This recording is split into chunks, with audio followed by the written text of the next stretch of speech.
अब अगली सीन में याओई इस कटे हुए हाथ को लेकर अपने घर आ जाती है और वो इन सभी से कहती है कि वो इस हाथ को अपने घर रखने वाले हैं। पर काइटारो ये सुनने के बाद काफी शॉक्ड हो जाता है और वो ऐसा करने से साफ मना कर रहा होता है। अरे ना बब्बा ना, हम ऐसा नहीं करेंगे। आइको याओई को ये आइडिया देती है कि वो इस हाथ को रास्ते में भी छुपा सकते हैं और वो इसकी बात मानकर यहाँ से चली जाती है। और जैसी वो यहाँ से जाती है तो आइको काइटारो के काफी करीब आ जाती है। जब तुम उस खंडर में गए थे तो तुम्हें कैसा लगा? अब तुम भूतिया चीजों के काफी नजदीक आते जा रहे हो तो तुम्हें मजा आ रहा है ना? काइटारो को ये बात समझ नहीं आती। जब आइको ने यही सवाल उससे पहले किया था तो उसने आइको को साफ मना कर दिया था कि उसे भूतिया चीजें पसंद नहीं है, पर अब वो ऐसा नहीं कर पा रहा है। फिर हमें दोबारा से किले का सीन दिखाया जाता है जहाँ पर हम दो बंदों को देखते हैं और एक बंदा काइटारो की एज का है और दूसरा एक प्रीस्ट है। जहाँ पर ये बंदा इस बूढ़ी अम्मा के भूत को काफी गंदे तरीके से टॉर्चर कर रहा होता है। मैंने तुमसे एक काम कहा था और तुमसे वो भी नहीं हुआ, तुम काफी यूजलेस हो। ऐसा करते करते वो इस बूढ़ी अम्मा के भूत को जान से मार देता है। पुजारी उससे कहता है कि हमें उस हाथ को काफी जल्दी ढूंढना होगा, वो हमारे लिए बहुत जरूरी है। ये दोनों उसी हाथ को लेने के लिए यहाँ पर आए होते हैं जो कि याओई के पास है और ये बातें कर रहे होते हैं कि इन्हें इस हाथ की पूरी बॉडी को ढूंढना है। पर ये सामने वाला बंदा ये कहता है अरे यार इतनी भी जल्दी क्या है, वैसे भी इसकी ताकत पहले के मुकाबले काफी गुना बढ़ रही है। जिसके बाद हमें वही स्पिरिट दिखाई जाती है जिसने याओई की माँ को पकड़ा हुआ है और इसका नाम है the seed of the moonless dawn. और इसकी फाइट टेम्पल में इस घोस्ट के साथ होने वाली होती है, पर वो यहाँ से भाग जाता है और हमें ये बात समझ नहीं आती कि इसका रीजन क्या है कि इतना खतरनाक भूत जिसका नाम है the seed of the moonless dawn वो इससे डरकर यहाँ से भाग गया। और इसकी उस मोजिन से काफी ज्यादा फट रही होती है, लेकिन एक दिन ऐसा जरूर आएगा कि ये दोनों एक दूसरे के आमने सामने होंगे। जिसके बाद हमें उन्हीं सबको दिखाया जाता है जो कि अपनी अगली डेस्टिनेशन पर जा रहे होते हैं। काइटारो ये नोटिस करता है कि याओई के हाथ में वही वाली डॉल है और वो उससे पूछता है कि ये तुम्हारे पास कहाँ से आई, ये तो किले में फट चुकी थी। याओई उससे कहती है कि ये डॉल हमारे लिए काफी इम्पोर्टेंट है, अगर ये दोबारा से मारी गई तो हम में से कोई मर सकता है। क्या सच में? रास्ते में जाती हुई याओई उन सभी से ये कहती है कि उसे रास्ते में रुककर अपना एक और ग्रेजुएट भूत लेना है। काइटारो उससे पूछता है कि सच में हमें उससे लड़ने के लिए 2 ग्रेजुएट भूत चाहिए। वो काइटारो को ये सारा कुछ एक्सप्लेन करती है कि वो इस रास्ते से इसलिए जा रहे हैं ताकि वो यहाँ से जाते हुए अपना एक और ग्रेजुएट भूत पिक कर पाए। और वो आइको को सारा रास्ता बता रही होती है कि उन्हें कहाँ पर जाना है और आइको मस्ती से ड्राइविंग कर रही होती है। काइटारो ये देखता है कि ये वाली जगह काफी सुनसान और डरावनी लग रही है। याओई उसे बताती है कि इस वाले एरिया में काफी ज्यादा स्पिरिचुअल एनर्जी फ्लो करती है जिसे खाकर उसका ग्रेजुएट भूत जिंदा रहता है। काइटारो ये सोचता है कि आखिरकार वो पावरफुल आत्मा किस चीज की है। याओई उसे बताती है कि वो आत्मा एक सोल्जर की है जो एक बुरा इंसान नहीं है पर सच में काफी ज्यादा ताकतवर है। याओई उनसे कहती है कि जब ये इंसान जिंदा था तब ये अपनी इंजरीज को काफी जल्दी सही कर लिया करता था और अब भी इसके साथ कुछ ऐसा ही है। पर याओई इन दोनों को एक चीज के लिए पहले ही वार्न कर देती है कि वो सारी आत्माएं जिनको इसने मारा है वो सारी आत्माएं इसके पीछे हैं। ये सारी की सारी आत्माएं बार बार उससे लड़ने का ट्राई करती हैं, पर ये आत्मा काफी जल्दी अपने आप को रिकवर कर लेती है। यहाँ तक कि याओई इन दोनों को ये बताती है कि ये वाली आत्मा इस वर्ल्ड में फंसी हुई है और मैंने इससे वादा किया है कि अगर ये आत्मा मेरी हेल्प करेगी तो मैं इसे यहाँ से मुक्ति दिलवाने में इसकी हेल्प करूंगी। लेकिन इसकी सील से काफी सारी आत्माएं बाहर निकलती है जिनसे हमें बचना है, तो हमें इसके ऊपर एक और सील डालनी होगी जो कि हमने आत्माओं के बालों से बनाई है। अब ये सारे चलते हुए एक दुकान में आ जाते हैं जहाँ से ये कुछ पानी की बॉटल्स ले लेते हैं। याओई उन सभी को ये बताती है कि ये सारी आत्माएं सैनिकों की है जो कि पानी की प्यास से मारे गए थे। ये सारे बुरे नहीं है पर फिर भी हमें अपनी सेफ्टी के लिए ये अपने पास रखना होगा। जिसके बाद ये सारे अपनी लोकेशन पर पहुंच जाते हैं जहाँ पर इनके सामने एक पुतला खड़ा हुआ होता है जिसकी बॉडी पर काफी अजीब निशान है और साइड में एक सलोरा का टीवी भी रखा हुआ होता है। ये सारे इस बात से काफी चौंक जाते हैं कि उन्हें यहाँ पर किसी के काटने की आवाज आ रही है और तभी अचानक से सारा कुछ अंधेरे में चेंज हो जाता है और ऐसा लगता है कि कुछ कदम उनकी तरफ बढ़ रहे हैं। तभी अचानक से ये डब्बा ऑन हो जाता है और उसके अंदर हमें एक सैनिक की आत्मा दिखाई जाती है। तुम सारे मर जाओगे। और उसकी लाइट में काफी सारे और भी सैनिक होते हैं जो कि काइटारो की तरफ बढ़ रहे होते हैं। ये सारा कुछ देखकर काइटारो की पहले ही पैंट गीली हो जाती है। याओई उन्हें बताती है कि पक्का कोई न कोई ग्रेजुएट यहाँ पर है जो कि हमें ये वार्न कर रहा है कि हम यहाँ से भाग जाएं। पर तभी अचानक से एक भूत काइटारो का पैर पकड़ लेता है और दूसरा उसकी बॉडी में घुस जाता है और उसे पानी की काफी ज्यादा प्यास लगनी शुरू हो जाती है। पानी पानी, कोई तो पानी पिला दो, मेरा गला काफी सूख रहा है। जिसके बाद काइटारो को वॉर का सीन दिखाई देता है जहाँ पर ये ग्रेजुएट भूत बाकी के बंदों से फाइट कर रहा होता है और वो सारे नीचे गिर जाते हैं और पानी की गुहार कर रहे होते हैं। प्रेजेंट में काइटारो इस पूरी बोतल का पानी एक ही झटके में खत्म कर जाता है। याओई उसे ऐसा करने से साफ मना कर रही होती है, लेकिन जैसे ही काइटारो को होश आता है तब तक इस बोतल का पानी खत्म हो चुका होता है और अब सारे के सारे भूत उसके ऊपर अटैक करना शुरू कर देते हैं और उसे नीचे गिरा देते हैं। याओई के पास जो डॉल है वो काइटारो को बचाने का ट्राई कर रही होती है, जिससे वो काफी फूल जाती है। अगली पल हम ये देखते हैं कि याओई काइटारो के चारों तरफ नमक फेंक देती है, जिससे वो सारे भूत दूर हो जाते हैं। आइको भी पास में खड़ी हुई ये सोच रही होती है कि उसे कुछ भी करके काइटारो और याओई की जान बचानी है और साथ में इस ग्रेजुएट भूत के ऊपर भी सील को लगाना है। जिसके बाद याओई आइको को ये बताती है कि वो वाली ग्रेजुएट आत्मा इस पुतले के मुंह के अंदर है और आइको भी इसे पकड़ने के लिए यहाँ से भागती है और जैसी वो इसके चेहरे पर से कपड़ा हटाती है तो उसे वो ग्रेजुएट आत्मा दिख जाती है और ये काफी ग्लो कर रही होती है। आइको जैसे ही इसे लेकर यहाँ से भागती है तो सारे के सारे भूत उसको घेर लेते हैं। वो अपनी पानी की बोतल भी दूर फेंक देती है, पर अब भी ये भूत दूर नहीं होते। आइको ये सारा कुछ देखकर काफी डर जाती है। वो इस ग्रेजुएट भूत को काइटारो की तरफ फेंकती है और जैसे वो इसे भूतों के बालों से बने हुए इस बैग में कैच करता है तो सारी की सारी आत्माएं यहाँ से गायब हो जाती हैं। जिसके बाद ये सारे चैन की सांस लेते हैं और फिर से अपने रास्ते पर निकल जाते हैं। याओई अपनी फटी हुई डॉल को दोबारा से सिल रही होती है और वो ये कहती है कि अब ये डॉल पहले के मुकाबले सही हो चुकी है तो अभी हमारी दोबारा से रक्षा कर पाएगी। इस तरफ आइको कुछ सामान लेने के लिए गाड़ी से बाहर आ जाती है और जैसी वो ये ड्रिंक लेकर यहाँ से जाती है तो वो अपने आप को मिरर में देखकर काफी शॉक्ड हो जाती है और वो ये सोचती है कि मैं कुछ टाइम पहले भूतों की काफी करीब थी और मैं उन्हें देख पाई और मेरा दिल काफी जोर जोर से धड़क रहा था। ये सारी बातें सोचते हुए उसके चेहरे पर एक काफी क्रीपी स्माइल होती है। जिसके बाद वो इन दोनों के पास चली जाती है और ये सारे एफ टनल की तरफ निकल जाते हैं। अब जाती हुई याओई इन सभी को ये बताती है कि वो सारे जिस जगह पर जा रहे हैं वहाँ पर कोई एक टनल नहीं है, वहाँ पर टोटल 3 टनल्स हैं और ये सारे ओल्ड एफ टनल की तरफ जा रहे हैं। याओई काइटारो से ये पूछती है कि तुम्हें यहाँ पर जाते हुए कैसा महसूस हो रहा है। काइटारो ये कहता है कि मुझे काफी डर लग रहा है और मुझे काफी ठंडे पसीने भी आ रहे हैं। याओई इन सभी से ये कहती है कि वो सारे यहाँ पर इसलिए आए हैं ताकि वो एक ग्रेजुएट लेवल के भूत को पकड़ पाएं और साथ में वो सारे इस टनल को भी एक्सप्लोर करने वाले हैं। आइको जैसे ही इस जगह के बारे में रिसर्च करने के लिए अपना फोन बाहर निकालती है तो वो नीचे गिर जाता है। काइटारो जैसे ही उसे उठाता है तो उसे अपनी सीट के नीचे याओई की एक डॉल दिखती है जिसके अंदर वही टनल वाली आत्मा है और इसे देखकर काइटारो की काफी ज्यादा फट जाती है। याओई उन सभी को ये बताती है कि ये वाली डॉल छुपने में काफी ज्यादा माहिर है और अब वो इन दोनों को एक एक डॉल दे देती है और साथ में काइटारो को एक रिबन भी। काइटारो उससे पूछता है कि तुम मुझे ये क्यों दे रही हो। ये दोनों उसका मजाक बनाते हुए उससे कहते हैं क्योंकि भूत तुम्हारी तरफ कुछ ज्यादा ही अट्रैक्ट होते हैं। अब ऐसे ये सारे आगे जा रहे होते हैं और अपनी कार से नीचे उतर जाते हैं। आइको इन सभी को इस टनल की कहानी सुना रही होती है कि यहाँ पर एक आदमी ने कुल्हाड़ी से एक पूरी फैमिली को जान से मार दिया था, जिनकी आत्माएं यहाँ पर भटकती हुई दिखाई देती हैं और साथ में यहाँ पर एक व्हाइट किमोनो में एक औरत भी घूमती है और जैसे ही तुम उसे पलट कर देखते हो तो वो तुम्हारे पीछे भागना शुरू कर देती है और तब तक भागती है जब तक वो तुम्हें जान से न मार दे। अब यहाँ के बारे में पढ़ते हुए आइको ये बताती है कि इस जगह पर एक मिरर भी है और जैसे तुम उसमें देखते हो तो तुम्हारी एक्सीडेंट से मौत हो जाती है और यहाँ तक कि काफी सारे लोग यहाँ से गायब भी हो चुके हैं। याओई उनसे कहती है तो चलो फिर आगे चलते हैं और सच्चाई का पता लगाते हैं। अब जैसे ये सारे अंदर जाने का ट्राई करते हैं तो आइको को यहाँ पर एक मिरर दिखता है और वो इसमें काफी गौर से देख रही होती है और तभी अचानक हम ये देखते हैं कि याओई को भी यहाँ पर किसी की प्रेजेंस का एहसास होता है, पर वो इसके बारे में किसी को भी नहीं बताती और ये सारे ऐसे ही आगे जाना शुरू करते हैं। लेकिन जैसे ही आइको को होश आता है वो ये देखती है कि काइटारो और याओई काफी आगे जा चुके हैं और वो यहाँ पर अकेली है और वो ये देखती है कि उसके सामने से यहाँ पर कोई आ रहा है जिससे वो काफी डर जाती है। पर ये एक लड़की होती है जो एक यूट्यूबर है और वो आइको से ये पूछती है क्या तुम भी यहाँ पर इसलिए आई हो ताकि तुम भूतिया चीजों को देख पाओ, और आइको उससे कहती है अरे हाँ। जिसके बाद ये दोनों एक दूसरे को अपना इंट्रोडक्शन देती है और इस नई लड़की का नाम है एना और अब ये दोनों दोबारा से इस टनल में जाने का ट्राई करते हैं और एना उसे जाते हुए यहाँ के बारे में सारी कहानियाँ सुना रही होती है और ऐसी ही बात करते करते ये इस टनल के एंड तक पहुँच जाते हैं। एना उसे कहती है कि शायद से तुम्हारे दोस्त यहाँ पर नहीं है, वो काफी आगे जा चुके हैं। और जैसे ये दोनों इस टनल से बाहर कदम रखते हैं, ये दोबारा से इसकी स्टार्टिंग में आ जाते हैं और ऐसे ही काफी लंबे टाइम तक चल रहा होता है, यानी कि ये दोनों एक लूप में फंस चुके हैं। अब बार बार ये दोनों यहाँ से बाहर निकलने का ट्राई करते हैं, लेकिन ये दोबारा से इस टनल की स्टार्टिंग में आ जाते हैं। आइको इससे काफी परेशान हो जाती है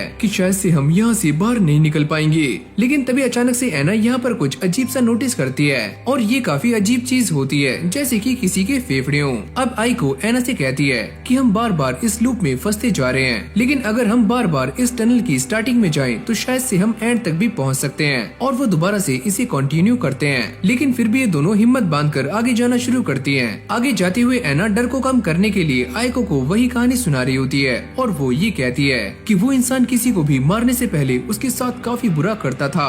ऐसे ही आगे जाते हुए ये दोनों टनल के एंड तक पहुंच जाते हैं, लेकिन दोबारा से स्टार्टिंग में आ जाते हैं और इस बार इन्हें यहाँ पर कुछ और गिरा हुआ दिखाई देता है जो पहले से भी काफी अजीब है और बड़ा है। फिर हमें काइटारो और याओई को दिखाया जाता है और आइको भी उनके साथ चल रही होती है। याओई काइटारो से ये पूछती है, क्या तुम्हें कुछ अजीब सा लग रहा है? हाँ, मुझे कुछ अजीब सा एहसास हो रहा है। यानी कि ये दोनों इस बात को जान चुके हैं कि जो आइको उनके साथ चल रही है वो कोई रियल आइको नहीं है, वो एक घोस्ट है। जिसके बाद याओई अपनी पेपर डॉल को बाहर निकालती है और वो काइटारो से ही कहती है कि हम इसके सहारे आइको तक जा सकते हैं। यहाँ पर एना आइको को उस कुल्हाड़ी वाले भूत की सारी कहानी सुना रही होती है कि पहले वो किसी इंसान के पैरों को काटता है ताकि वो भाग ना पाए, और बाद में उसकी बॉडी के बाकी पार्ट्स को, और बाद में उसकी बॉडी के अंदर के सारे चीथड़े बाहर निकाल देता है। पर तभी आइको ये नोटिस करती है कि एना का पेट एकदम खाली है और उसमें बस हड्डियां ही नजर आ रही हैं और सामने एक लीवर पड़ा हुआ है। लेकिन अब भी एना आइको को वही कहानी सुना रही होती है कि जब वो भूत तुम्हारी बॉडी के सारे पार्ट्स को बाहर निकाल लेता है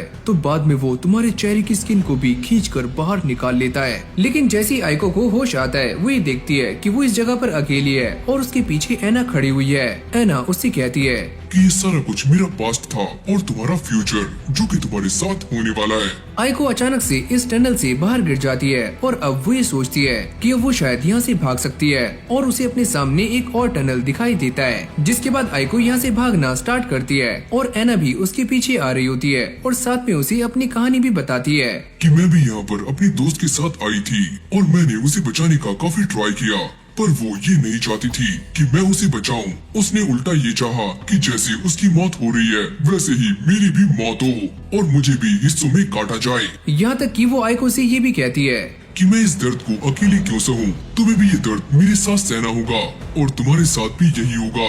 आइको जो कि यहाँ से भाग रही होती है वो ये देखती है कि उसके सामने इस टनल का रियल घोस्ट आ जाता है। आइको उसे देखकर काफी घबरा जाती है और दोबारा से इस टनल में भागने का ट्राई करती है, लेकिन वो घूमकर दोबारा उसी जगह पर आ जाती है। आइको जितनी बार भी यहाँ से भागने की कोशिश करती है, लेकिन उसके साथ बार बार यही रिपीट हो रहा होता है और एना की आत्मा आइको से ये कहती है कि तुम मेरी बॉडी पार्ट्स को देखकर काफी खुश हो रही थी, तो अब तुम्हारे साथ भी यही होने वाला है, तुम भी मेरी जैसी हो जाओगी। यहाँ पर काफी सारी और आत्माएं होती हैं जो कि आइको की कंडीशन पर हंस रही होती हैं। अब अचानक से ये टनल वाला भूत आइको के पैरों पर अटैक करता है, जिससे काइटारो के हाथ में जो डॉल होती है उसके पैर कट जाते हैं और वो दोनों ये समझ जाते हैं कि आइको काफी ज्यादा खतरे में है। अगले ही पल काइटारो को काफी अजीब सा एहसास होना शुरू हो जाता है और वो ये कहता है कि मुझे ऐसा लग रहा है कि हमारे ऊपर एक काफी खतरनाक आत्मा है। याओई ये समझ जाती है कि यहाँ का जो सबसे खतरनाक घोस्ट है और आइको भी ओल्ड एफ टनल में है। लेकिन तभी अचानक हम ये देखते हैं कि एक आत्मा काइटारो पर अटैक कर देती है, पर याओई इसे बड़ी आराम से जान से मार देती है। लेकिन अब भी ये आत्मा पूरी तरह से मरी नहीं होती और वो ये कह रही होती है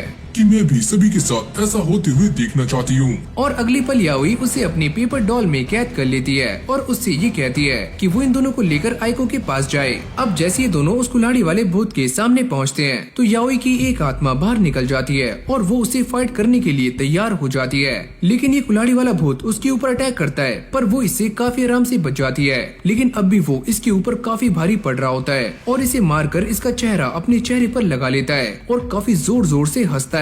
जिसके बाद बाकी सारी आत्माएं आइको को टनल में खींच लेती हैं। तभी याओई और काइटारो भी यहाँ पर आ जाते हैं। ओह, तो तुम दोनों भी यहाँ पर आ गए, तो आ जाओ अंदर। ये बोलते ही वो यहाँ से चला जाता है। याओई ये सोचती है कि इसने उस आत्मा को काफी आराम से हरा दिया, तो सच में ये काफी ज्यादा पावरफुल है। अब कुछ भी करने से पहले याओई काइटारो से कहती है कि उन्हें पहले आइको को बचाना होगा और वो यहाँ पर किसी भी ग्रेजुएट भूत का इस्तेमाल नहीं कर सकते, वरना ये पूरी की पूरी टनल तहस नहस हो जाएगी, क्योंकि ये काफी पुरानी हो चुकी है। जिसके बाद ये दोनों आइको को बचाने के लिए इस टनल में घुस जाते हैं। फिर जैसे ये दोनों इस टनल के अंदर जाते हैं, उनके सामने कुछ पानी पड़ा हुआ होता है और काइटारो के हाथ में जो डॉल होती है उसकी आंखें भी अंदर की तरफ दबनी शुरू हो जाती हैं, जैसे कि कोई उसे प्रेस कर रहा हो। जैसे ही काइटारो पानी में देखता है तो वही कुल्हाड़ी वाला भूत उसकी आंखें निकालने के लिए पीछे से आ जाता है। काइटारो की ये देखकर काफी फट जाती है और वो और याओई यहाँ से भाग जाते हैं। जिसके बाद वो ये देखते हैं कि उनके सामने एक लड़की का भूत आ जाता है जिसकी आंखें नहीं होती और वो पानी में अपनी आंखों को ढूंढ रही होती है।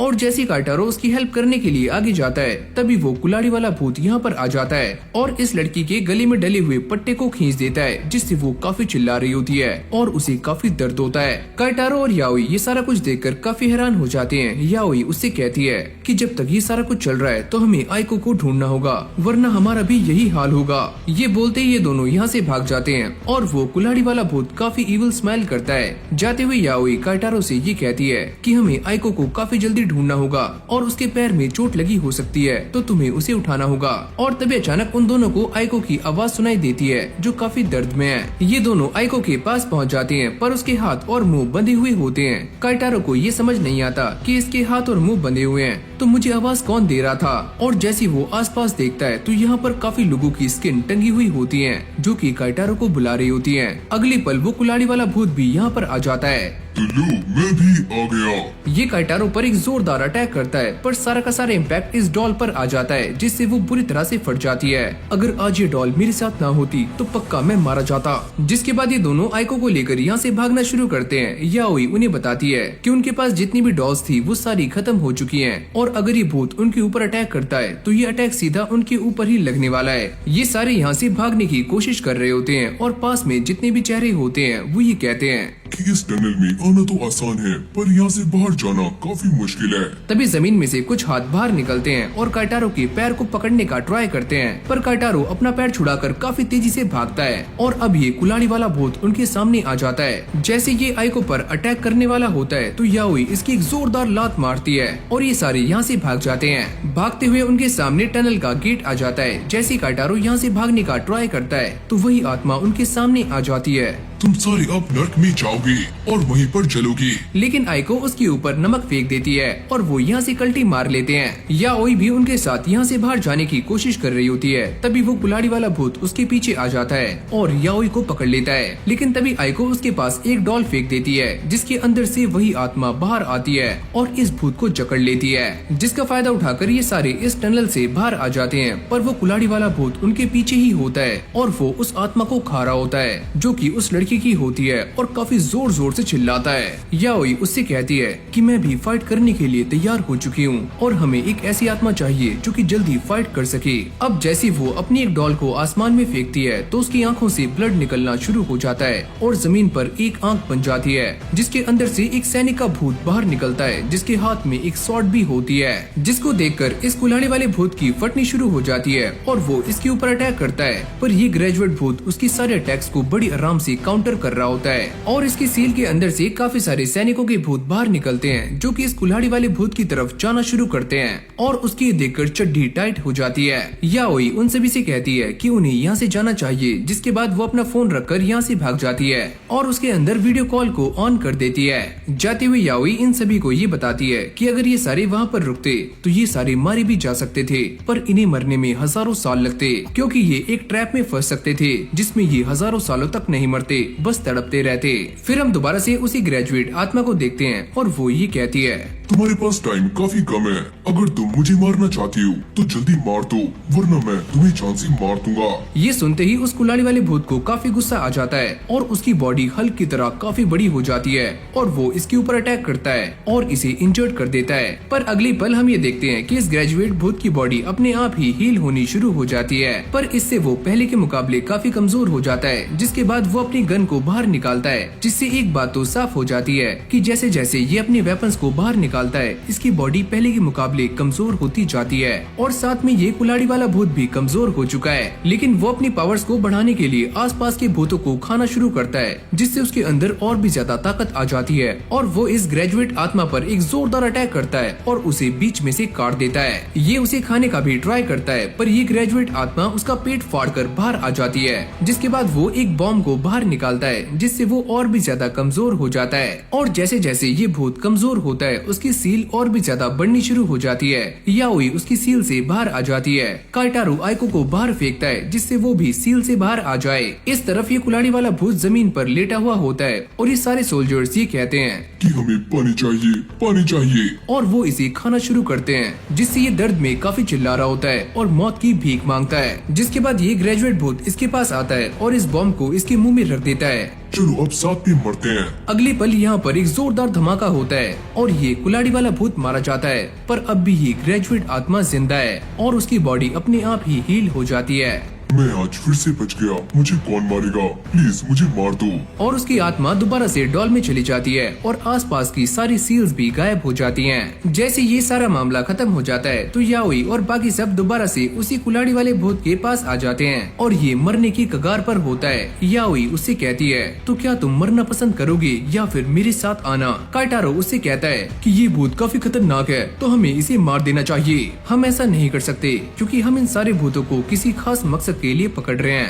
अगर मुझे और भी ज्यादा लोगों की जान लेने का मौका मिलेगा तो मैं तुम्हारे साथ आने के लिए रेडी हूँ। याओई उसके सामने एक डॉल रखती है, जिसके अंदर काफी सारी कीलें लगी हुई होती हैं और जैसे ही इस भूत की आत्मा इस डॉल में जाती है तो वो काफी दर्द से तड़पना शुरू कर देती है। याओई उससे कहती है कि तुमने जो किया है उसका फल तुम्हें जरूर मिलेगा। याओई उसके सर में एक कील घुसाती है, जिससे उसकी लोगों को मारने की इच्छा काफी हद तक कम हो जाती है। ये दोनों भी खड़े हुए सारा नजारा देख रहे होते हैं कि याओई ने आखिरकार इस आत्मा को कैद कर लिया। अब याओई दोबारा से इस टनल में जाती है और सारी की सारी आत्माओं को पेपर डॉल्स में सील करके बाहर ले आती है। काइटारो से पूछता है कि तुम्हारे हाथों में ये अलग अलग पेपर डॉल्स कैसी हैं? याओई उसे सारा कुछ एक्सप्लेन करती है कि एक में बुरी आत्माएं हैं और दूसरे में अच्छी, और साथ में वो ये भी कहती है कि जो भी अच्छी आत्माएं हैं वो सारी टेम्पल में जाएंगी और जो भी बुरी हैं वो सारी मेरे घर में। अगले सीन में सारे यहाँ से निकलने के लिए अपनी कार में बैठ जाते हैं और ये कार अचानक से ही अपने आप स्टार्ट हो जाती है। तभी अचानक से आइको के अंदर से एना का भूत बाहर आता है और वो ये कहती है कि मेरे साथ ऐसा हुआ और तुम सारे बच गए, ऐसा नहीं होगा। और ये कार अपने आप ही चलनी शुरू हो जाती है और सामने बैरियर से टकराने वाली होती है, लेकिन तभी याओई इसके ऊपर नमक फेंक देती है और ये कार रुक जाती है। अब याओई इसको भी पेपर डॉल में कैद कर देती है और इसे आइको को दे देती है। ये बात अब तुम ही डिसाइड करो कि इसके साथ क्या करना है। जिसके बाद ये सारे घर जाने से पहले 50 अच्छी आत्माओं को मंदिर में छोड़ देते हैं और बाकी सभी आत्माओं को लेकर अपने घर जा रहे होते हैं। अब जैसे ये सारे घर आ जाते हैं तो याओई काइटारो को उसका चेहरा दिखाती है, जो कि पहले के मुकाबले काफी कमजोर हो चुका है, और वो उससे कहती है कि वो घर जाके रेस्ट करे, और काइटारो भी आराम करने के लिए अपने घर चला जाता है। आइको जो कि सोने का ट्राई कर रही होती है, लेकिन वो ये सोचती है कि पहले मुझे आत्माओं से मिलना काफी पसंद था, पर आज जो हमारे साथ हुआ उससे मुझे एक बात तो क्लियर हो गई है कि काइटारो और याओई को कैसा लगता होगा। वो इन सारी बातों से काफी परेशान हो जाती है और यहाँ से जाने का डिसाइड करती है, पर याओई उसका हाथ पकड़ लेती है कि मैं भी तुम्हारे साथ चलूंगी। अगली सीन में दोनों मेट्रो में बैठकर कहीं पर जा रहे होते हैं। याओई उससे पूछती है कि अब भी तुम कल वाले इंसिडेंट से परेशान हो और क्या तुम अब भी डर रही हो? आइको उसे कहती है कि हाँ, मैं इससे काफी डरी हुई हूँ। याओई उसे मना करती है कि अगर तुम्हें ये सारा कुछ पसंद नहीं है तो तुम इसे क्विट कर सकती हो। ये सारी बातें सुनते ही आइको को पास्ट की मेमोरीज याद आनी शुरू हो जाती हैं, जब याओई पहली बार उसके पास आई थी और इन दोनों को ही भूतिया चीजें और मिठाई काफी अच्छी लगती थी, तो इसीलिए इन दोनों की बॉन्डिंग काफी अच्छी हो गई। आइको को भी इन सभी के साथ भूतिया चीजें करना काफी अच्छा लगता था, पर कल के हादसे के बाद वो काफी डरी हुई है और दोबारा से इन चीजों में पड़ना नहीं चाहती। इस तरफ काइटारो अपने रूम में लेटा हुआ होता है और उसी इंसिडेंट के बारे में याद कर रहा होता है, जिसके बाद वो अपने हाथ को देखता है जिसके ऊपर कर्स है, और वो इस बात को याद करता है कि कैसे बचपन में उसकी वजह से आइको को भी कर्स लग गया था, और वो इन सारी बातों को भी याद करता है कि कैसे वो याओई से मिला था, जो कि भूतों की एक सेना बनाना चाहती है ताकि वो अपनी मॉम की आत्मा को बचा पाए। काइटारो ये सोचता है कि वो पहले ही काफी डरावनी आत्माओं का सामना कर चुके हैं और अब उन्होंने एक गॉड से भी पंगा ले लिया है जहाँ से वापस आना काफी मुश्किल है। जिसके बाद उसे आइको की चिंता होनी शुरू हो जाती है और वो उसे टेक्स्ट करता है। इस तरफ आइको और याओई एक ग्रेव के पास आ जाते हैं जहाँ पर याओई पहले भी आ चुकी है और उसके हाथ में रखी हुई डॉल कांपनी शुरू हो जाती है जैसे कि वो यहाँ पर डर रही हो। जिसके बाद आइको झट से अपना फोन निकालती है और याओई को यहाँ की कहानी सुनाना शुरू करती है कि काफी टाइम पहले यहाँ पर एक फाइट हुई थी और यहाँ के राजा ने आसपास के सारे एम्पायर्स को अपना बनाना शुरू कर दिया था, पर जिस इंसान ने ऐसा करने में राजा की हेल्प की थी, राजा ने उसी का ही सर कलम करके उसे बीच चौराहे पर टंगा दिया। यहाँ तक कि वो ये भी बताती है कि उसका कटा हुआ सर अपनी बाकी की बॉडी को ढूंढ रहा है और यही वो जगह है जहाँ पर उसका सर गिरा था। यहाँ तक कि वर्ल्ड वॉर 2 के टाइम भी यहाँ के ग्रेव्स को गिराने की कोशिश की गई थी, पर ऐसा नहीं हो पाया और सारे काम बंद हो गए। कुछ लोग ऐसा मानते हैं कि ये जगह काफी प्योर है, पर कुछ ऐसा मानते हैं कि ये जगह सच में काफी डरावनी है। ये सारी कहानी सुनने के बाद याओई आइको से ये पूछती है कि तुम अपने सवाल का जवाब ढूंढने के लिए यहाँ पर क्यों आई हो, जबकि ये जगह काफी डरावनी है और काफी खतरनाक भी। आइको उसे सारा कुछ एक्सप्लेन करती है कि जब वो और काइटारो स्कूल में पढ़ा करते थे तो वो दोनों यहाँ पर अक्सर आया करते थे, जिससे काइटारो के सर में काफी तेज दर्द भी होता था। आइको ये समझ गई थी कि पक्का इस जगह में कोई न कोई दिक्कत है और जब भी वो किसी डरावनी जगह के बारे में सोचती है तो ये जगह उसके दिमाग में सबसे पहले आती है। अभी सारी कहानी सुनाने के बाद आइको याओई से कहती है, अगर मैं इस जगह पर आ सकती हूँ तो मैं तुम्हारे साथ भूत पकड़ने के लिए भी रेडी हूँ। याओई उसे बताती है कि वो भी इस जगह पर इसलिए आई है क्योंकि उसे भी भूतिया चीजें काफी अच्छी लगती हैं। जिसके बाद आइको याओई से एक और सवाल करती है, पर यहीं से हमारा सीन कट हो जाता है और आइको अपने घर आ जाती है। लेकिन अब वो काफी खुश है क्योंकि वो कल से दोबारा से भूत पकड़ने के लिए जा सकती है। फिर हमें पास्ट का वही सीन दिखाया जाता है जहाँ पर आइको ने याओई से ये सवाल किया था कि वो जिन आत्माओं को डॉल्स में कैद करती है तो उनकी पावर्स किस चीज पर डिपेंड करती है, उन डॉल्स पर या फिर उन आत्माओं की ताकत पर। वो इन सारी बातों को अपने पीसी में नोट कर लेती है और साथ में एक ऐसी डॉल बनाती है जो कि दोबारा से अपनी शेप में आ सकती है और वो इसके अंदर एना की आत्मा डालती है और काफी क्रीपी स्माइल कर रही होती है जैसे कि वो पहले भी करती है। हम तुम्हें चेक करने के लिए काफी अलग अलग जगह पर जाने वाले हैं और एना तुम मेरी काफी अच्छी दोस्त हो तो मैं तुम्हें ऐसे जाने नहीं दूंगी। जिसके बाद हमें आइको दिखाया जाता है जो कि अपने सारे काम खत्म करके दोबारा से लौट रही होती है और जैसी वो एक मंदिर के सामने से गुजरती है तभी वही गॉड भूत उसके सामने आ जाता है। सच में तुमने काफी अच्छी जगह को चूज किया है। अब जैसे ही वो इस टेम्पल वाले भूत पर अटैक करने वाला होता है तभी अचानक से उसे यहाँ पर एक और भूत का एहसास होता है और ये वही आत्मा है जिसने याओई की मॉम की आत्मा को पकड़ा हुआ है। यहीं से हमारा सीन चेंज हो जाता है जहाँ पर आइको याओई को ये बताती है कि वो एक भूतिया खंडर भी खरीद सकते हैं जहाँ पर वो अपनी सारी की सारी आत्माओं को काफी आराम से रख पाएंगे और साथ में उस मम्मी के हाथ को भी। यहाँ तक कि वो ये भी सोचते हैं अगर वो ग्रेजुएट भूत के ऊपर एक और सील लगा दें तो उसकी पावर्स भी काफी हद तक कम हो जाएंगी और उसे संभालना काफी आसान होगा। अब फटाक से दोनों इंटरनेट पर काफी सारे घरों को सर्च करते हैं और बाद में घर की तलाश के लिए निकल जाते हैं और अब ये दोनों एक घर के सामने खड़े होते हैं जहाँ पर उनकी मुलाकात एक आदमी से होती है जो कि इन दोनों को इस घर में जाने से साफ वार्न कर रहा होता है और वो ये बताता है कि ये घर उसके डैड से बिलोंग करता है जहाँ पर उसके डैड और उसकी बहन काफी लोगों को यहाँ पर लाते थे और उन्हें जान से मार दिया करते थे और बाद में उन्होंने खुद भी अपने आप को जान से मार लिया और इसीलिए ये घर काफी डरावना है। वैसे भी इस घर को मेंटेन करना काफी मुश्किल है क्योंकि कोई भी यहाँ पर आता जाता नहीं है तो मैं ये सोच रहा हूँ कि मैं इसे बेच दूँ। अब वो ये कहता है जब कुछ टाइम पहले एक फीमेल ऑफिसर यहाँ की जांच पड़ताल कर रही थी तो वो अचानक से प्रेग्नेंट हो गई और उसने एक काफी बड़े सर वाले बच्चे को जन्म दिया जिसके बाद वो दोनों ही मारे गए। ये बंदा ये बताता है कि ऐसा माना जाता है कि जो भी इस घर में जाता है वो प्रेग्नेंट हो जाता है और बाद में उसकी मौत हो जाती है। अब ये सारी कहानी सुनने के बाद याओई ये सोचती है कि ये घर सच में काफी बड़ा है और कोई यहाँ पर आता जाता भी नहीं है तो हम यहाँ पर अपने भूत काफी आसानी से रख सकते हैं और साथ में ग्रेजुएट आत्माएं भी। ये घर हमारे लिए एकदम परफेक्ट है और अब ये दोनों इस घर में जाने के लिए रेडी हो जाते हैं। अब जैसे ये दोनों इस घर के दरवाजे के सामने आती हैं तभी अचानक से एक आत्मा इस घर में चली जाती है और ये दरवाजा भी अपने आप खुल गया था जिसको देखकर ये दोनों ही काफी हैरान हो जाती हैं और उन्हें ऐसा लगता है कि ये जगह एक ऐसी जगह है जहाँ पर काफी सारी आत्माएं इकट्ठी होती हैं जिसके बारे में जानने के लिए ये दोनों घर के अंदर आ जाते हैं। वो ये देखते हैं कि सामने एक आदमी और एक लड़की की आत्मा है जो कि भटकती हुई आत्माओं को अपने साथ लेकर अंदर जा रहे हैं। ये सारा कुछ देखते ही इन्हें उसी इंसान की बातें याद आती है जिसने इन्हें इस सब के बारे में पहले ही बता दिया था कि इस घर में क्या होने वाला है। ये आदमी और ये लड़की भटकती हुई आत्माओं को लेकर एक कमरे में जाते हैं, पर जाने से पहले ये लड़की इन दोनों को देखकर एक काफी क्रीपी स्माइल करती है। तुम दोनों भी अंदर आ सकते हो। याओई आइको से कहती है कि हमें अंदर जाते हुए काफी फूंक फूंक कर कदम रखने होंगे, क्योंकि हम इस बारे में नहीं जानते कि ये आत्माएं क्या चाहती हैं। ये दोनों उन सभी का पीछा करते हुए एक कमरे में आ जाते हैं, जहाँ पर सामने पानी के ग्लासेस रखे हुए होते हैं। जैसी आइको इनमें से एक ग्लास को छूती है तो वो हिप्नोटाइज हो जाती है और वो इसे पीने ही वाली होती है। तभी याओई उसको रोक लेती है कि हमें किसी भी कमरे में ऐसे रखे हुए पानी के गिलास को पीना नहीं चाहिए, जिससे उस लड़की का भूत काफी चिढ़ जाता है और वो इन भटकती हुई आत्माओं को लेकर एक दूसरे कमरे में आ जाते हैं, जहाँ पर हमें एक कुआं दिखाया जाता है और ये दोनों ही आत्माएं भटकती हुई आत्माओं को इसमें डाल रही होती हैं। याओई भी बाहर खड़ी हुई ये सारा नजारा देख रही होती है, जहाँ पर ये दोनों ही आत्माएं बाद में इसके अंदर पेट्रोल डालकर आग लगा देते हैं। याओई को ये बात समझ नहीं आती कि ये दोनों ही आत्माएं मरने के बाद ऐसा क्यों कर रही हैं। अब जैसे ही ये सारा प्रोसेस खत्म हो जाता है तो ये आत्मा काफी कमजोर हो जाती है। तभी अचानक से यहाँ पर एक बड़ी आत्मा बाहर निकलती है जो कि इसे खा जाती है। आइको जैसे ही उसे देखती है तो वो भी काफी शॉक्ड हो जाती है, क्योंकि ये नजारा उसके लिए काफी अलग था और काफी डरावना भी।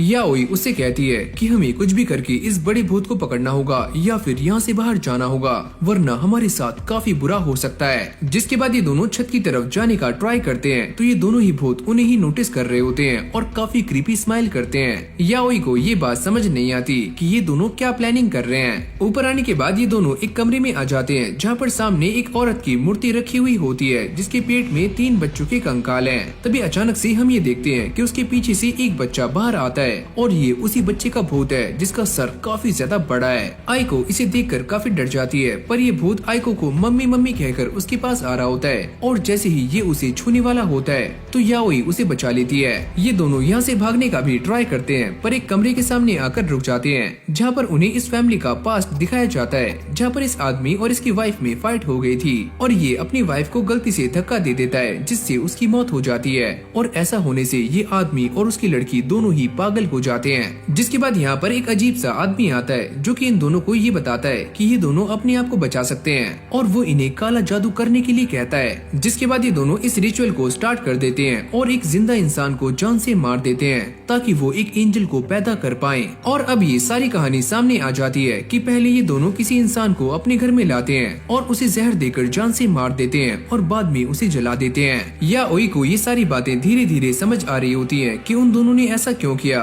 और बाद में उन्होंने जिंदा इंसानों को भी जान से मारना शुरू कर दिया, ताकि वो इस एंजल को जिंदा रख पाए और इससे ही वो इतना स्ट्रॉन्ग हो पाया। लेकिन उसे ये बात अब भी समझ नहीं आती कि जब एंजल का जन्म हो चुका है तो ये दोनों ही भटकती हुई आत्माओं को जान से क्यों मार रहे हैं, इसके पीछे क्या रीजन है। याओई अब भी ये सारी बातें सोच रही होती है। तभी अचानक से उस बच्चे का भूत यहाँ पर आ जाता है और ये दोनों यहाँ से भागने का ट्राई करते हैं, लेकिन जैसे ये दोनों इस कमरे से बाहर निकलते हैं तो वो भूत इनके सामने होता है। आइको यहाँ से भागने का ट्राई करती है, लेकिन ये भूत उसके ऊपर अटैक कर देता है। याओई उसे बचाने के लिए अपनी डॉल वाली आत्मा को बाहर निकालती है, जो कि इसे पकड़ लेता है और इसे खाना शुरू कर देता है। इन दोनों को ऐसा लगता है कि इन्होंने उस आत्मा को हरा दिया है। जिसके बाद ये दोनों गाड़ी में आ जाते हैं और जैसे ही आराम करने का ट्राई करते हैं तभी अचानक से उस बच्चे की आत्मा इन दोनों के पीछे आ जाती है। ये दोनों ही उसे देखकर काफी डर जाते हैं, लेकिन ये भूत आइको को अपने साथ लेकर यहाँ से चला जाता है और साथ में ये गाड़ी भी लॉक हो जाती है। याओई इससे बाहर निकलने का ट्राई करती है, पर वो ऐसा नहीं कर पा रही होती। ये भूत आइको के पेट में जाने का ट्राई करता है। जैसे याओई वहाँ पहुँचती है तो वो ये देखती है कि ये भूत आइको के पेट में जा चुका है और अंदर से ही नजर आ रहा होता है। ये आत्मा भी दूर खड़ी हुई स्माइल कर रही होती है। अब ये दोनों मारे जाएंगे।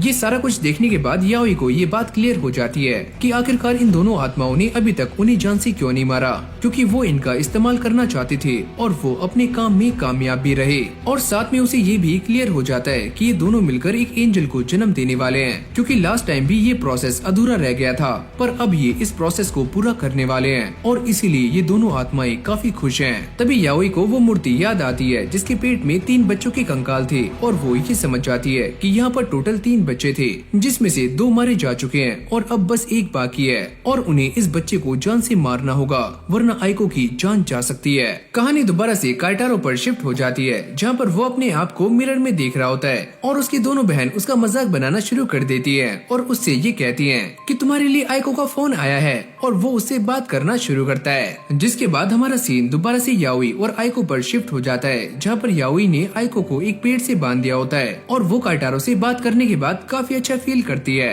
याओई इस बच्चे वाली आत्मा को आइको की बॉडी से बाहर निकालने का ट्राई कर रही होती है, पर इससे भी उसे कुछ भी नहीं होता और वो ये देखती है कि सारा का सारा दर्द आइको की फिंगर वाली आत्मा को झेलना पड़ रहा है। लेकिन जब वो ये देखती है कि इससे आइको को कोई भी फिजिकल डैमेज नहीं हो रहा है, तो वो ये समझ जाती है कि अब भी ये बच्चे वाला भूत उसकी बॉडी में सही से घुसा नहीं है। याओई काफी गुस्से में आकर दोबारा से इसके ऊपर अटैक करती है और इस बच्चे वाले भूत से ये कहती है, अगर तुम अपनी जान की सलामती चाहते हो तो जल्दी से बाहर आ जाओ। और जैसे ये भूत आइको की बॉडी से बाहर आता है तो याओई की आत्मा इस भूत को खा जाती है। लेकिन तभी उन्हें एक बात रियलाइज होती है कि अब भी इस घर में एक और भूत है। इस वाले भूत को मारने के बाद भी आइको की बॉडी में एक कर्ज बाकी रह चुका है, जिसे ये दोनों तभी खत्म कर सकते हैं जब ये अंदर जाकर उस आखिरी वाले भूत को भी जान से मार देंगे।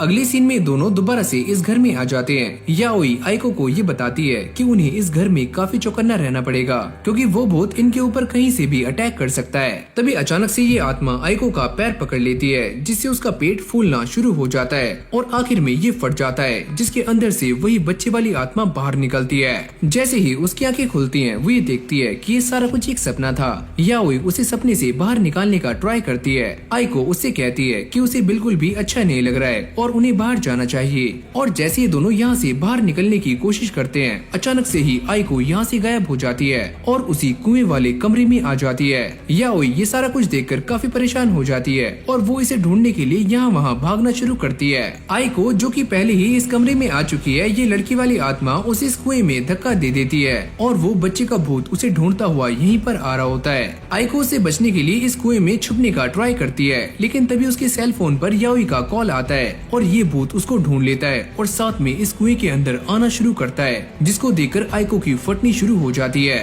और उसे ऐसा लगता है कि अब वो मरने वाली है। इससे पहले ये भूत कुछ कर पाता, याओई यहाँ पर आ जाती है, जो कि अपनी आत्मा का सहारा लेते हुए इस बच्चे की आत्मा को जान से मार देती है और उसका आधा हिस्सा अपने आप ही जलकर खत्म हो जाता है। ये सारा कुछ देखकर इस आत्मा को काफी गुस्सा आ रहा होता है, लेकिन याओई ने आइको को बचा लिया है और साथ में उन्होंने इस बच्चे वाली आत्मा को भी काफी कमजोर कर दिया है। इस तरफ ये आदमी और ये लड़की दोनों ही काफी गुस्सा हो रहे होते हैं और दोबारा से इस बच्चे के अंदर जान डालने के लिए वो अपने आप में से किसी एक को सैक्रिफाइस करने के बारे में सोचते हैं। और जैसे ही लड़की इस बच्चे के पास जाती है तो वो इसे कच्चा चबा जाता है और उसका सर नीचे गिर जाता है। ये आदमी उसे देखकर काफी हैरान हो जाता है कि उसने ऐसा क्यों किया।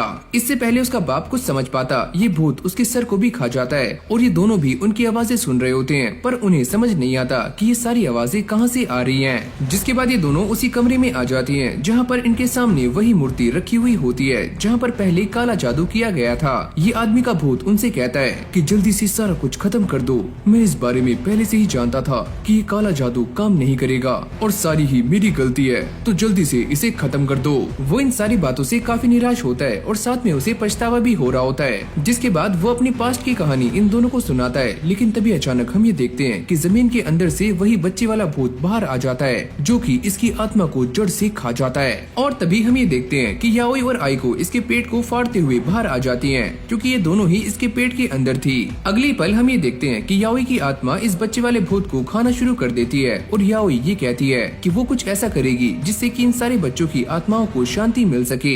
जिसके बाद याओई आइको से ये पूछती है, तुम्हारे कर्ज का क्या हुआ? पर जैसे ये दोनों उस कर्ज को देखते हैं तो अब भी ये कर्ज आइको की बॉडी पर लगा हुआ होता है। याओई को ये बात समझ नहीं आती कि उन्होंने सारी आत्माओं को जान से मार दिया है, तो अब भी ये कर्ज यहाँ पर क्या कर रहा है। आइको याओई से ये बताती है कि उसे सामने एक निशान दिख रहा है और जैसे याओई वहाँ जाकर इस निशान को तोड़ती है तो इसके अंदर से उसे एक बॉक्स मिलता है जिसके अंदर एक हड्डी रखी हुई होती है। और जैसे ही वो इस हड्डी को तोड़ती है तो आइको के पेट पर लगा हुआ कर्ज गायब हो जाता है, जिससे आइको काफी खुश होती है। अरे वाह वाह, बल्ले बल्ले। फिर हम उस आदमी के भूत को देखते हैं जो कि याओई से मरने की भीख मांग रहा होता है। तुम प्लीज मुझे जान से मार दो। याओई उससे पूछती है कि तुमने आज तक कितने लोगों की जान ली है। मैंने आज तक काफी सारे लोगों को जान से मारा है, लगभग 70 और उससे भी ज्यादा हो सकते हैं। अब ऐसे ही इन सभी की बातें चलते हुए ये सीन यहाँ से चेंज हो जाता है और अगली सीन में हम ये देखते हैं कि आइको इस घर को बाय कर लेती है। इस तरफ याओई की आत्मा पहले के मुकाबले काफी स्ट्रॉन्ग बन चुकी है और साथ में उसकी पास्ट मेमोरीज भी वापस आ चुकी हैं। फिर हमें काइटारो की बहनों को दिखाया जाता है जो कि न्यूज में ये देख रही होती हैं कि एक ट्रेन अपने ट्रैक से पलट चुकी है और सारे लोग मारे जा चुके हैं सिवाय एक इंसान के, और उसका नाम है आई, जो कि यहाँ पर बेहोश पड़ी हुई होती है। जिसके बाद हमें इस एक्सीडेंट का रीजन बताया जाता है जो कि है इन दोनों की फाइट, और यहाँ पर वो गॉड वाला भूत और ये दूसरी आत्मा आपस में फाइट कर रही होती हैं और ये दोनों ही काफी गुस्से में हैं। गॉड वाला भूत उसके ऊपर काफी गुस्सा करता है और वो ये कहता है कि तुम मेरे सामने टिक नहीं पाओगे। जिसके बाद वो यहाँ पर काफी सारी शिकिगामी को बुलाता है और साथ में एक बैरियर का भी निर्माण कर लेता है। और जब ये दोनों एक दूसरे के ऊपर पूरी ताकत से अटैक करते हैं तो ये दूसरी आत्मा गॉड वाले भूत के सामने टिक नहीं पाती और उसकी बॉडी का आधा हिस्सा गायब हो जाता है, यानी कि खत्म हो जाता है। लेकिन तभी ये गॉड वाला भूत देखता है कि इस अटैक से उसका भी एक शिकिगामी मारा जा चुका है, जिससे वो काफी इम्प्रेस हो जाता है और अब वो जमीन के अंदर से एक चीज को बाहर निकालता है, जिसके अंदर से वो एक आँख को बाहर निकालकर इस सामने वाली आत्मा को खिला देता है, जिससे वो दोबारा से रिकवर हो जाता है। मैं जानता हूँ कि तुम काफी स्ट्रांग हो, पर तुम अपनी पावर्स को सही तरीके से इस्तेमाल करना नहीं जानते। और जब भी तुम किसी के ऊपर अटैक करते हो तो अपने दिमाग में एक प्लान बनाओ कि कैसे तुम्हें उसे हराना है और उसी के ऊपर फोकस रखो। इन दोनों की बातों से ऐसा लगता है कि ये गॉड वाला भूत इस दूसरे भूत के साथ बस टाइम पास कर रहा था और वो उससे कहता है कि अब तुम यहाँ से जा सकते हो और तुम काफी एंटरटेनिंग हो।